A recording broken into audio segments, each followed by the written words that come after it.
पिछले दर्स में ये बात सामने आई थी कि कुरान पाक मोअज़्ज़ा है।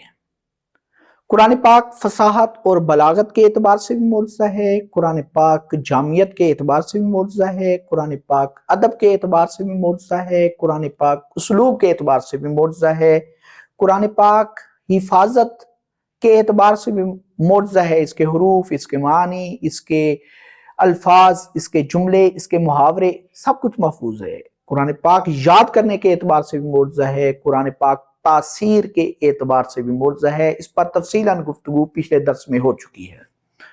और कुरान जैसी किताब न पहले थी, न अब है, न आइंदा होगी। और हुजूर सल्लल्लाहु अलैहि वसल्लम जैसी शख्सियत न पहले थी, न अब है, न आइंदा कभी होगी।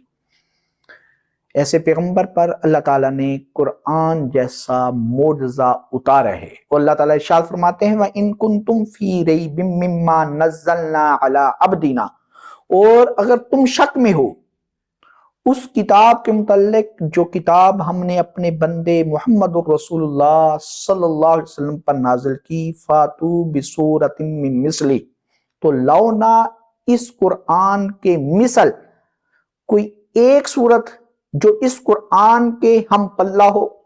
वदउ शुहदाअकुम मिन दूनिल्लाह, बुला लाओ ना तुम अपने हमैतियों को अल्लाह के सिवा। सारे आ जाएं, सारे फसी आ जाएं, सारे बलीग आ जाएं, सारे आलिम आ जाएं, सारे अदब निगार आ जाएं, सारे नसर निगार आ जाएं, सारे शायर आ जाएं, सारे इकट्ठे आ जाएं, सारे जमाने के लोग आ जाएं और सब मिलकर बनाएं, तो ऐसा ही किताब नहीं ला सकते। इन कुंतुम सादिकीन, अगर तुम सच्चे हो तो एक सूरत लाओ। अल्लाह ताला आगे इरशाद फरमाते हैं, फ़इन लम तफ़अलू, बस अगर तुमने ऐसा नहीं किया, वलन तफ़अलू, और तुम इस जैसा कलाम को ला ही नहीं सकते, इस जैसी किताब ला ही नहीं सकते, तुम इस जैसी एक सूरत भी नहीं ला सकते। कुर्बान जाऊं अल्लाह की शान पर, कुर्बान जाऊं अल्लाह की किबरियाई पर, कुर्बान जाऊं अल्लाह के कलाम पर। जहां अल्लाह ताला ने ये चैलेंज किया है तो साथ साथ अल्लाह ने ये पेशन गोई भी की है।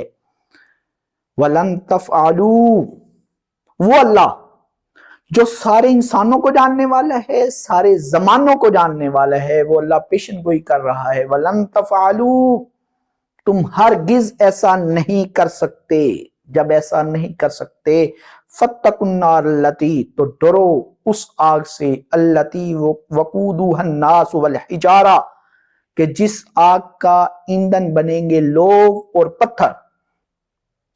यहां पर दो मतलब हैं, एक तो पत्थर ईंधन होंगे। आप लकड़ी का कोयला देखें तो उसकी आग इतनी मजबूत नहीं होती, इतनी भड़कने वाली नहीं होती, देरपा नहीं होती, लेकिन जो पत्थर हैं उसका जो कोयला होता है वो देरपा होता है और भड़कता भी ज्यादा है।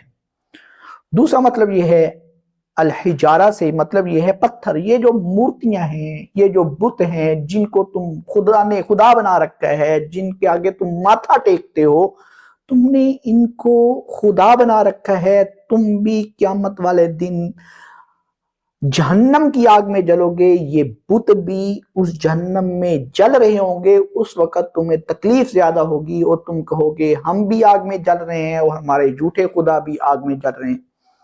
उइद्दत लिल काफिरीन, ये जहन्नम तैयार की गई है काफिरों के लिए। सुनो मुसलमानों, ये जहन्नम काफिरों के लिए तैयार की गई है, मुसलमानों के लिए तैयार नहीं की गई। हाँ, इस जहन्नम से बचने के असबाब इख्तियार करो, क्योंकि ये जहन्नम मुसलमानों के लिए नहीं है, ये तो काफिरों के लिए जहन्नम बनाई गई है। और अगर मुसलमानों ने काफिरों वाले काम किए तो अल्लाह के अदल का तकाजा यह है कि वो मुसलमान भी जहन्नम में काफिरों के साथ जाएंगे। अल्लाह ताला हम सब को जहन्नम की आग से पनाह दे। वो आखिर दावाना अनिल हम्दुलिल्लाहि रब्बिल आलमीन।